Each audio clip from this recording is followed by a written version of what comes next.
राजा रघुवंशी हत्याकांड में एक बड़ा चौंकाने वाला दावा सामने आया है। राजा के परिवार के पंडित ने न्यूज 18 से खास बातचीत में सोनम के समलैंगिक होने का दावा किया है।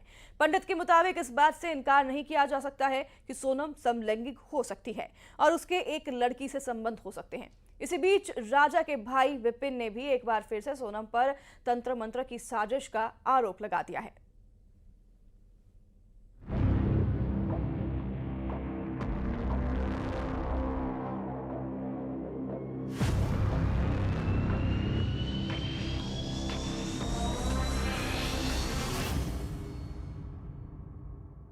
राजा रघुवंशी हत्याकांड इस वक्त देश की सबसे बड़ी थ्रिलर स्टोरी बन चुका है। राजा से सोनम की बेवफाई की इस कहानी में हर रोज नए एंगल सामने आ रहे हैं। एक तरफ मेघालय पुलिस इस मर्डर मिस्ट्री से पर्दा उठाने में जुटी है, तो दूसरी तरफ अपने पति राजा के कत्ल के आरोपों से घिरी सोनम को लेकर नए खुलासे हो रहे हैं। इस बीच राजा के परिवार के पंडित ने बहुत बड़ा दावा किया है। पंडित के मुताबिक सोनम समलैंगिक हो सकती है। इतना ही नहीं, पंडित का दावा ये भी है कि सोनम का एक लड़की से संबंध हो सकता है और उसका 2 साल से प्रेम प्रसंग चल रहा था। आज के लिए उस वक्त नहीं बताया था क्योंकि विश्वास नहीं हो रहा था लोगों को। तो उस वक्त क्या ऐसा बताया था कि लोग विश्वास नहीं कर पा रहे थे। यही समलैंगिकता का कि एक लड़की है जो उसके साथ समलैंगिक का रिश्ता है सोनम का। ये उसमें आया था 2 साल निकल रहे थे, उसमें 2 साल से किसी के साथ थी। किस चीज में थी? प्रेम प्रसंग में, समलैंगिकता में, प्रेम प्रसंग में जो भी उसका निकल रहा था। तो मतलब क्या क्या चीज निकली? एक तो प्रेम प्रसंग निकल रहा था, समलैंगिक निकल रहा था, तीसरा मृत्यु योग निकल रहा था। ये तीनों चीज था। बिल्कुल। इसके साथ ही पंडित ने सोनम की कुंडली को लेकर भी बड़ा खुलासा किया है। राजा के परिवार के पंडित का दावा है कि सोनम की कुंडली में मृत्यु योग था और इस बात की जानकारी सोनम के परिवार को पहले से थी और अगर उनके पास ये कुंडली आती तो वो ये शादी कभी न होने देते। बिल्कुल विश्वासघात हुआ। किस तरीके से हुआ?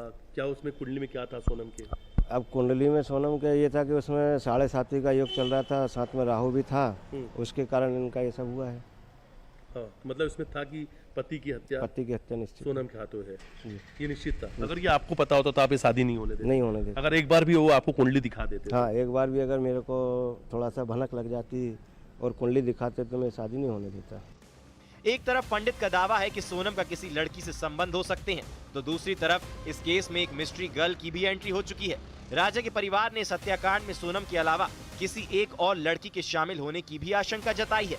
देखिए, जिस प्रकार से एक लड़की का नाम इसमें आया है तो उस लड़की को नहीं हमने देखा था, नहीं हमने उसका नाम सुना था पहले। जैसे कि अलका नाम का नाम बीच में सुना जरूर था हम लोगों ने। तो अलका नाम की कोई लड़की जो है, इस प्रकार से उसमें इसका नाम आया था, तो उससे सब पूछताछ उससे हुई भी थी एक बार। फिलहाल अभी घर पे नहीं है वो। इस बीच राजा रघुवंशी के भाई विपिन ने बड़ा बयान दिया है। विपिन रघुवंशी ने कहा है कि सोनम ने 4 दिन उनके घर में रहकर राजा की हत्या कर दी और अगर वो कुछ दिन और रहती तो पूरे परिवार को मार देती। राजा के भाई के मुताबिक सोनम ने राजा को अपने वश में कर लिया था और जो सोनम बोलती थी राजा वही करने लगा था। काश कभी घर पे होती कभी तो हम लोगों को मार सकती थी वो। क्योंकि आज राजा को मारने के लिए उसने इतना बड़ा षड्यंत्र रच सका है, तो घर में रहते तो हो सकता था, तो हम लोगों को कुछ हो सकता था नुकसान। तो सोनम यहाँ पे 4 दिन रही है, तो उसके प्लानिंग जो है उसमें राजा ही है। मगर राजा उसके जैसे राजा ने सोचा नहीं मेरी धर्मपत्नी है, तो उसके कहने में आया राजा और राजा चले गया हमसे बस। फिलहाल शिलोंग में राजा का खूनी हनीमून अभी भी एक बड़ी पहेली बना हुआ है। राजा की हत्या क्यों की गई?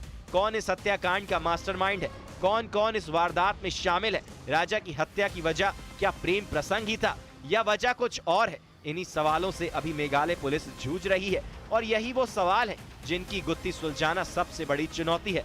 इंदौर से मिथिलेश गुप्ता के साथ bureau report, news 18 Madhya Pradesh Chhattisgarh.